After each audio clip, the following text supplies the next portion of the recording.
En manchette, le Randa rend hommage à des proches aidants. Bonjour et bienvenue à votre bulletin d'information du 10 janvier sur les ondes de CTRB.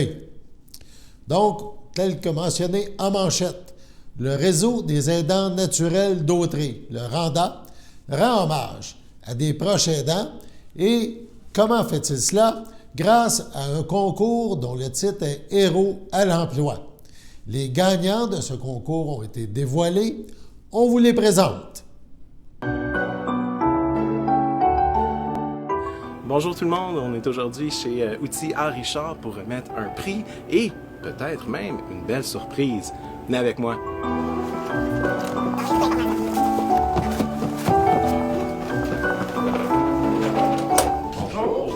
Bonjour. Élise. C'est Madame Love, parfait. Bonjour Élise. Allô? Je m'appelle Sean, je viens du réseau des aidants naturels d'Autrey. Oui. Et je suis ici parce que vous avez été retenu pour le concours Héros à l'emploi. En gros, ça veut dire qu'on vous donne 500 $. Ah, ouais. Puis dans le fond, la façon que ça fonctionne, c'est que votre collègue France s'est rendu compte que vous étiez proche aidant et que vous donniez beaucoup de temps et d'énergie pour accomplir ce rôle. Alors on voulait souligner ça. Et vous avez, comme on disait, là, 500 $ que vous pouvez dépenser librement. Merci, merci. Ben, avec grand plaisir.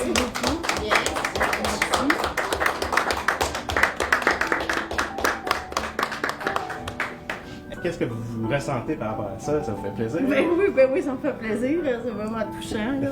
Juste avant les fêtes, ça se prend Oui, bien. oui, ça se prend super bien. Là. Ben, Vraiment contente. Ben, excellent, ça nous fait vraiment plaisir. Au réseau d'aidants naturels. Absolument. C'est déjà le moment pour notre deuxième remise pour le concours Héros à l'emploi. On est ici à Cible Famille Brandon. Venez avec moi, ça va être bien le fun.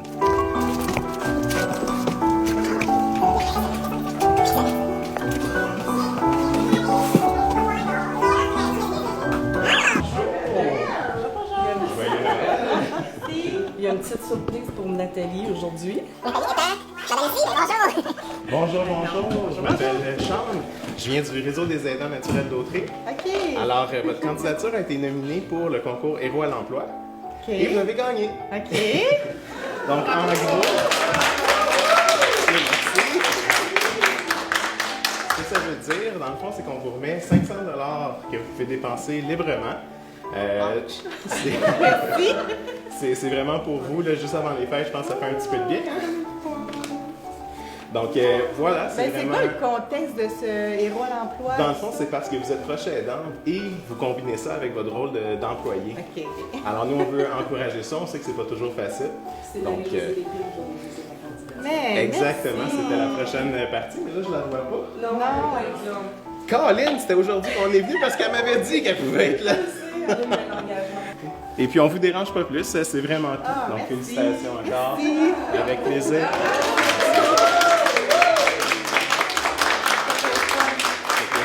C'est déjà tout pour le concours Héros à l'emploi. On veut remercier tous les gens qui ont participé et qui ont inscrit un collègue proche aidant. C'est très apprécié.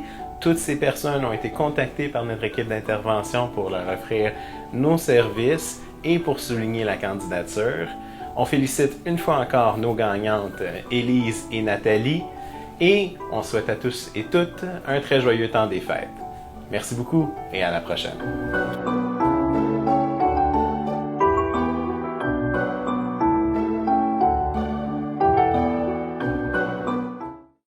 La SADC d'Autrey-Joliette propose une formation sur le reprenariat. Nous avons rencontré un représentant de la SADC, Michael Belrose. Ce dernier nous parle de cette conférence.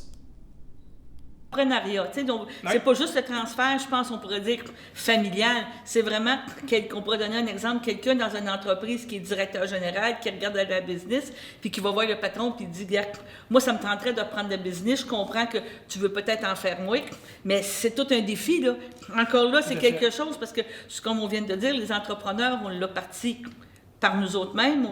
On l'a travaillé, on a fait nos choses, mais donner une valeur à ça, puis souvent, il y a une valeur de temps, on pourrait dire, qui n'est pas monnayable, que c'est un gros sujet, là, je pense que tu veux nous parler. Oui, tout à fait. Le reprenariat, dans le fond, nous, on l'a ciblé dans notre planification stratégique, dans le fond, qu'on a débuté le 1er avril 2023. Parce que dans le coin ici, il y a beaucoup de vieilles, entre guillemets. Au Québec, on est entouré d'entreprises qui sont quand même assez avancées en âge, donc d'où aussi le promoteur qui vieillissent aussi. Donc, on est dans un boom au Québec au complet. Fait que Dautré et Joliette, mes deux territoires, et Dautré, on ne l'épargne pas, oui, effectivement. Donc, oui, on s'est donné comme mission de mieux les accompagner. Parce que oui, il y a des défis. Il faut que le cédant, qu'on appelle, lui que l'entreprise présentement, se prépare aussi à vendre. Donc, c'est pas évident de vendre, qu'accepte de vendre à bon prix, au prix que ça vaut aujourd'hui sur le marché, et enlever un petit peu la valeur sentimentale. Fait qu'il y a un accompagnement à faire là-dessus pour préparer le cédant et préparer le repreneur aussi, parce que au niveau de ces transferts-là, il y a souvent des bons deals. C'est important de garder la richesse des entreprises existantes présentement. Par contre, il y a un coût à ça. Fait que le coût d'entrée est des fois un petit peu plus cher. Donc, il faut préparer la relève, à dire, OK, il faut une mise de fonds, on va vers quel financement, comment on va tout en... Comment on amalgame ça? Oui, exactement. Parce que souvent, surtout dans les PPPE, là, oui, je vais être vraiment... Très entreprises. Tu sais, l'entreprise, c'est la personne. L'entreprise, c'est son nom. Tu sais, t'as beau... Tu sais, je sais pas, je vais te donner un exemple. Tu sais, on l'a vécu dans certaines entreprises ici à Berthier. Tu avais une boucherie qui fonctionnait parce que c'était les deux frères qui étaient anciennement le père. Tu revends la compagnie...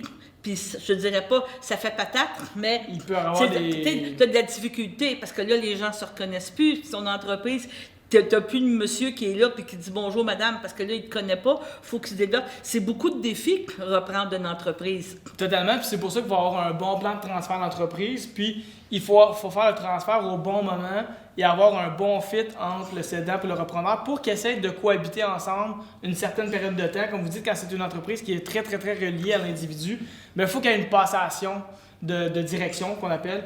Puis il faut que les deux travaillent ensemble pour justement rassurer la clientèle. Fait qu'il y a des stratégies à mettre en place. Puis c'est pour ça qu'on existe en fait en tant que conseiller. C'est pour accompagner ces gens-là, bien leur expliquer le processus, parce qu'au niveau de la relève, on appelle ça vraiment un processus. Il faut rentrer dans le processus, il faut prendre son temps, il faut identifier vraiment les valeurs de l'entreprise, ce qui colle avec les valeurs du repreneur. Il faut installer certaines balises pour s'assurer que le transfert se passe bien. Puis ça, c'est d'une entreprise à l'autre, ça peut être différent, parce que ça dépend, y a-tu un employé, 2 employés, 10 employés. Donc le processus ne sera pas le même selon la grosseur de l'entreprise. Fait qu'il faut vraiment se préparer, et nous, on est là pour expliquer, accompagner, pour faire passer les gens d'une étape à la fois. Il y a à peu près 6 étapes, je vous dirais, à franchir. On pourrait s'en discuter peut-être dans une autre rencontre. C'est ça, mais... à franchir, puis c'est là qu'on va accompagner puis informer. Même fiscalement, quoi, vous les conseillez? Parce fiscalement, on va les conseiller de se faire conseiller. Non, je te pose la question parce que, tu sais, la grosse difficulté, des fois, quand c'est père-fils, c'est pas la même chose que quand ça devient un étranger, je veux dire. Totalement. Un étranger. Mais c'est pour ça que nous, on travaille avec des experts autour de nous.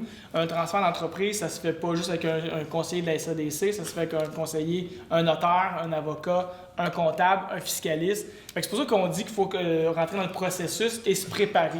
Donc, le cédant, il doit se préparer, il doit savoir, lui aussi, ça va où? Au niveau, il va avoir un planificateur financier aussi. Vous avez besoin de combien pour votre retraite? Si vous êtes rendu à la retraite, vous voulez vendre votre entreprise, puis là, il y a des gains à capitaux.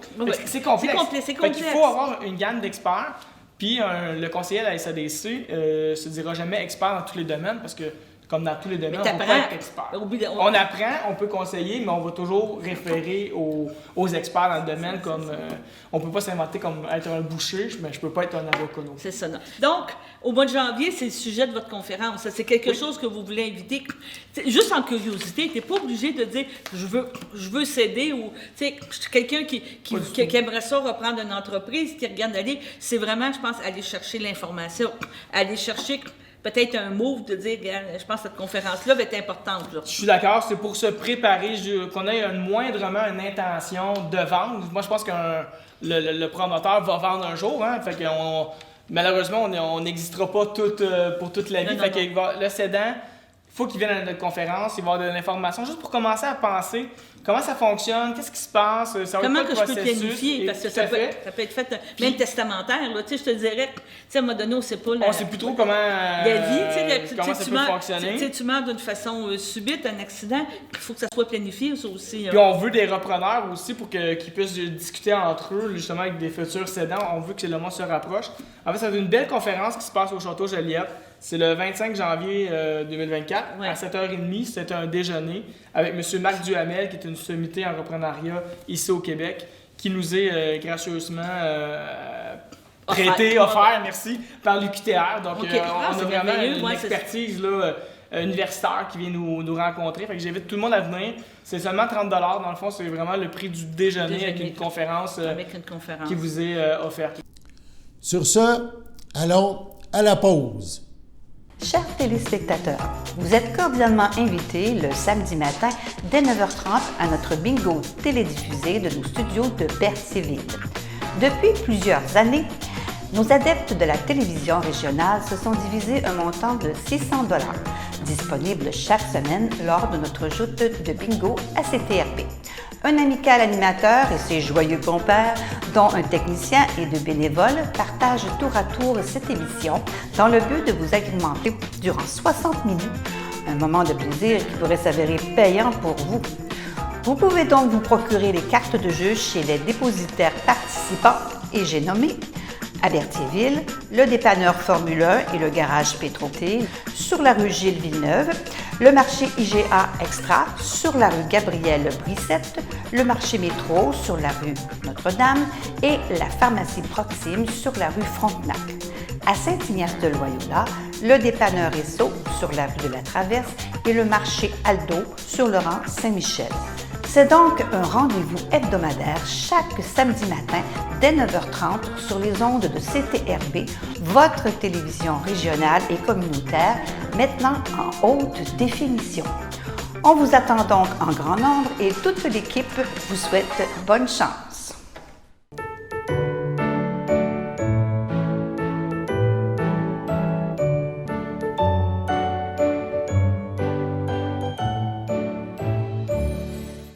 La FADOC de l'île du Port désire souhaiter un heureux anniversaire à Jean-Paul Plante et à Suzanne C. Valois en ce 10 janvier.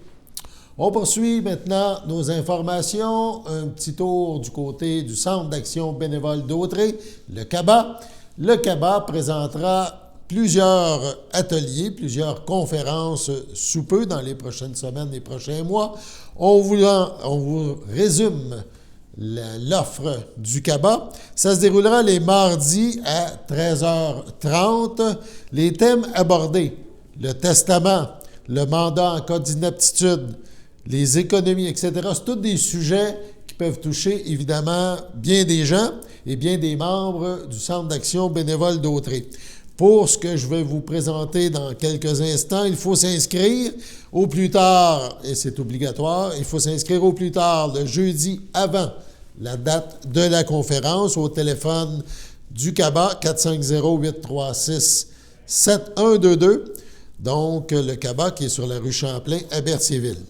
La contribution, théoriquement, c'est gratuit, mais on vous invite à faire une contribution pour appuyer les activités du CABA. On y va avec les ateliers donc 2024 qui sont offerts en collaboration avec la CEF Lanaudière. Il y a un premier thème qui se divise en 2 ateliers.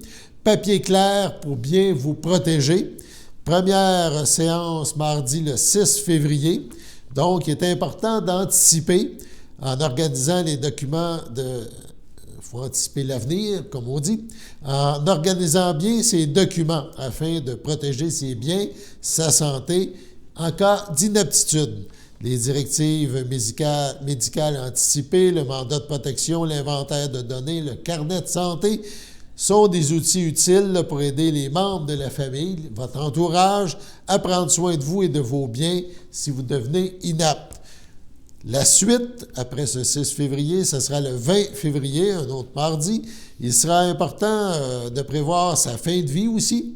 Donc, en créant un testament et un dépôt de volonté pour exprimer ses désirs et exprimer ses désirs là, à ses proches, qui devront évidemment en prendre bonne note. Si un proche devient inapte sans avoir établi de mandat de protection, il est possible de recourir à une représentation temporaire ou à l'ouverture d'une tutelle. Bien, c'est ça qu'on va parler lors de cette deuxième partie de cet atelier.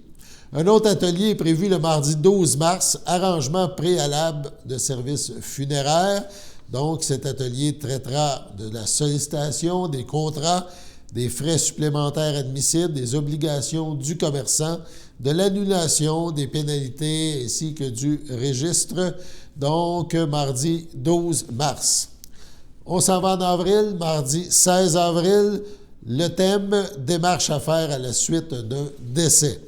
Perdre un proche peut être difficile émotionnellement, surtout lorsque des aspects financiers tels que le gel de compte bancaire, les frais, la succession s'y ajoutent. Il est donc important de se préparer, on parle d'un pré-décès, pour surmonter ces obstacles, mardi le 16 avril. Finalement, des trucs pour économiser, c'est toujours utile, surtout en cette période inflationniste.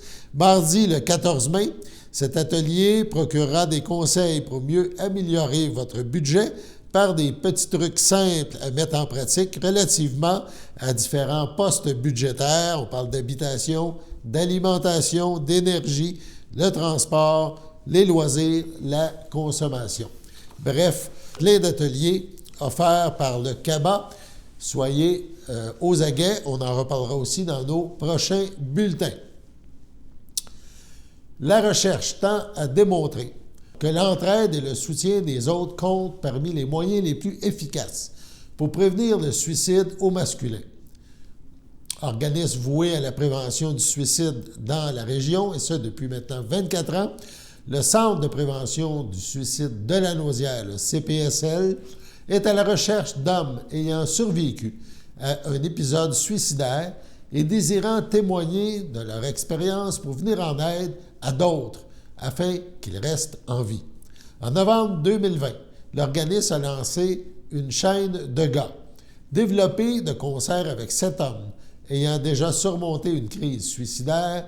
La chaîne YouTube, qu'on peut visiter, propose les témoignages touchants de différents hommes lanaudois, de même que des discussions entre gars, animées par l'humoriste Ghislain Dufresne, porte-parole du CPSL.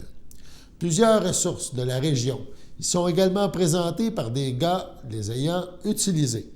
Personne n'étant à l'abri de la détresse, l'organisme souhaite bonifier la chaîne en y ajoutant des témoignages diversifiés. On a le souci de présenter aux hommes des histoires de vie dans lesquelles ils se reconnaîtront, pour leur montrer que peu importe les difficultés qu'ils rencontrent, c'est possible de s'en sortir et de reprendre le goût à la vie. On veut entendre des hommes qui ont remonté la pente avec l'aide de leurs proches, de professionnels de la santé, d'organismes communautaires ou encore par eux-mêmes. Des hommes qui, pour toutes sortes de raisons, ont touché le fond du baril et qui sont prêts à en parler pour aider à vaincre les tabous entourant le suicide, a affirmé Joyce Loyless, directrice du CPSL. Les hommes lanaudois qui ont envie de prendre part aux vidéos sont priés de communiquer avec Anne-Marie ou Sophie, intervenantes au CPSL, en composant le 450-759-6116. 450-759-6116. Les hommes retenus devront participer à 4 rencontres préparatoires tenues en mars et avril prochain, et un tournage en mai 2024 est prévu. L'organisme invite par ailleurs les Lanaudoises et Lanaudois à transmettre l'information aux hommes de leur entourage qui seraient susceptibles d'être intéressés par le projet. Sur ce, on passe à la pause.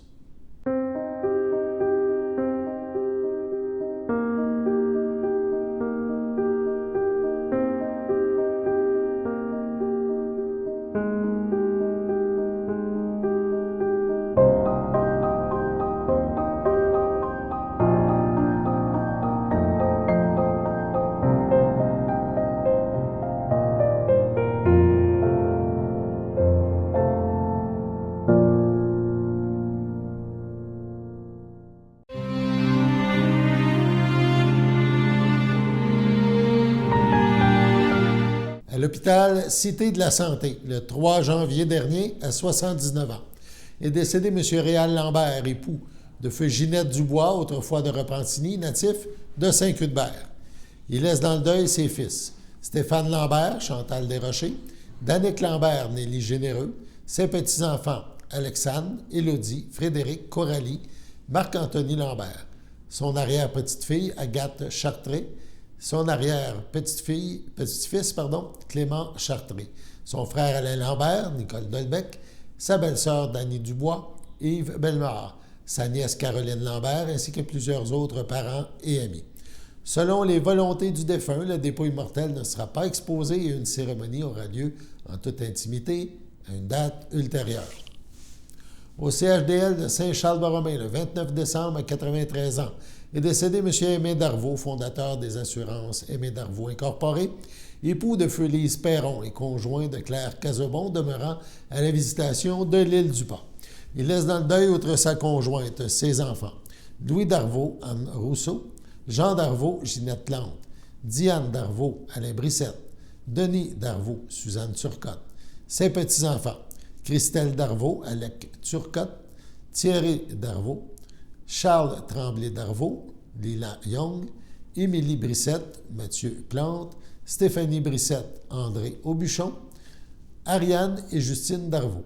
Ses arrière-petits-enfants, l'ayant précédé son arrière-petite-fille Lydiane, Thomas, Arnaud, Amélia, Noah, Théodore, Madeleine, Hubert, Blanche, ainsi que plusieurs neveux, nièces, autres parents et amis. La famille vous accueillera vendredi 12 janvier de 19 à 21 h et samedi 13 janvier de 10 h au complexe funéraire Efterio, 741 Notre-Dame, à Berthierville. Suivront les funérailles en l'église Sainte-Geneviève de Berthier, samedi le 13 janvier à 13h30.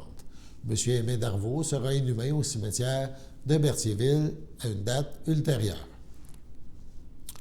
À l'hôpital Sainte-Marie de Trois-Rivières, le 17 décembre, à 63 ans, est décédé M. Daniel Dupuis, conjoint de Daniel Mété, demeurant à Saint-Barthélemy. Il laisse dans le deuil, outre sa conjointe, ses enfants, David Dupuis et Alice Dupuis, David Siong-Récard, ses frères Marcel Dupuis, Camille Dupuis, sa belle-mère Lisanne Sylvestre, son beau-frère José Maté, Louise Lavoie, sa belle-sœur Louise Mété, ainsi que plusieurs neveux, nièces, autres parents et amis. La famille vous accueillera samedi le 13 janvier dès 13 h en l'église de Saint-Barthélemy, où les funérailles auront lieu le même jour à 14 h. À l'hôpital Hôtel-Dieu de Sorel, le 31 décembre dernier, à 95 ans, est décédée Mme Jeanne d'Arc Étu, épouse de feu Jules Clément, demeurant à Saint-Ours, mais autrefois de Saint-Barthélemy. La défunte laisse dans le deuil sa fille, Céline Clément, Yves Marchessault, ses petits-enfants, Alex et Émy. Ses belles-sœurs, Louise Comartin, feu André Barrette, Marguerite Drainville, feu Rosaire Clément. Ses filleuls, Bruno Lacourse et Michel Barrette, ainsi que plusieurs neveux, nièces, autres parents et amis. La famille vous accueillera, parents et amis, dimanche le 14 janvier, dès 11h30, au complexe funéraire Thériault de Notre-Dame à Berthierville. Suivra un hommage directement au salon à 14h30. Madame Étu Clément sera inhumée au cimetière de Saint-Barthélemy à une date ultérieure. À Berthierville, le 24 décembre dernier, à 98 ans, est décédée Mme Fleurette Dauphin, épouse de feu Paul-Émile Chrétien, demeurant à Berthierville, native de Saint-Cuthbert. Elle laisse dans le deuil son fils Pierre et son épouse Denise, ainsi que ses neveux, nièces, autres parents. La famille vous accueillera mercredi 17 janvier dès 10h30 en l'église de Saint-Cuthbert, où suivront les funérailles à 11h. Mme Fleurette Dauphin-Chrétien sera inhumée au cimetière de Saint-Cuthbert à une date ultérieure. Au CHDL de Saint-Charles-Borromée, le 2 janvier, à 68 ans, est décédée Mme Lynne Champagne, épouse de feu Robert Allard, fille de feu Rosaire Champagne et de feu Irène Moreau, demeurant à Sainte-Geneviève de Berthier.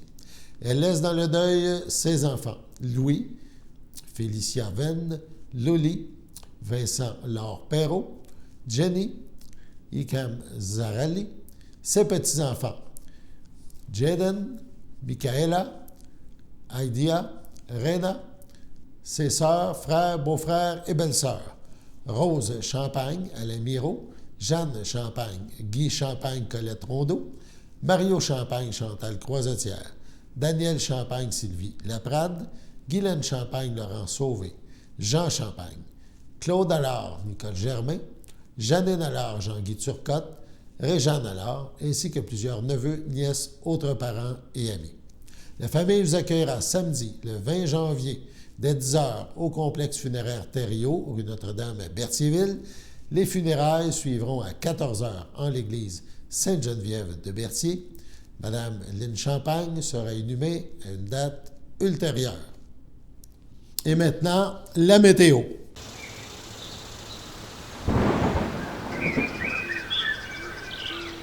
Donc, cette fin de journée de tempête, en fin d'après-midi ce mercredi, il restait quelques flocons de neige, un petit peu de pluie aussi, parce que ça s'est réchauffé. Le mercure a même dépassé le 0 degré à Berthierville. Bon, on a parlé de quelques brins de neige et un petit peu de pluie. Ce matin, donc, il y avait un petit peu aussi de pluie verglaçante, mais quand même assez peu. Ce soir, mercredi, ciel variable, 2 degrés, ressenti moins 3. Dans la nuit, c'est nuageux avec éclaircies. On parle de moins 4 degrés, mais c'est plus froid. On parle d'un ressenti, si vous êtes à l'extérieur, de moins 10.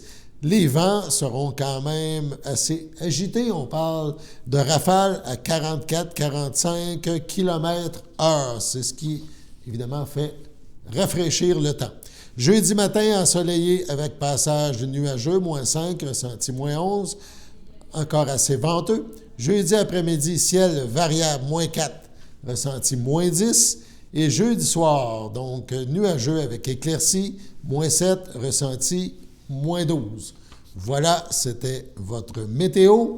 Et il nous fait bien plaisir de vous avoir présenté ce bulletin d'information sur les ondes de CTRB, votre bulletin d'information locale et régionale, en ce 10 janvier. Au plaisir de vous avoir été des vôtres et que vous ayez été des nôtres. On se revoit demain.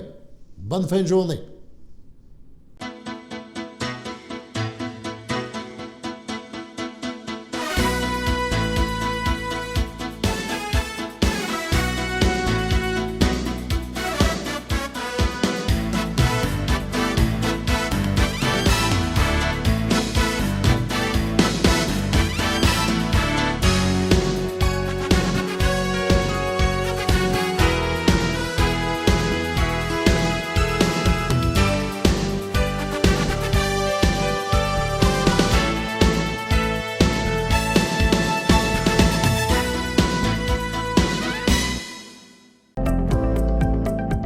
Les télévisions communautaires autonomes du Québec, ce sont les télévisions les plus importantes parce qu'elles sont proches de la communauté. On veut encourager des gens qui parlent de ce qui nous intéresse, mais aussi qui participent au développement local. Mais c'est fini le temps là, où on allait lire une affaire qui a été écrite avant hier au bout du monde. Non! Tu veux savoir ce qui se passe chez vous? Bien, ma télé préférée, c'est la télé autonome communautaire. C'est ici que ça se passe.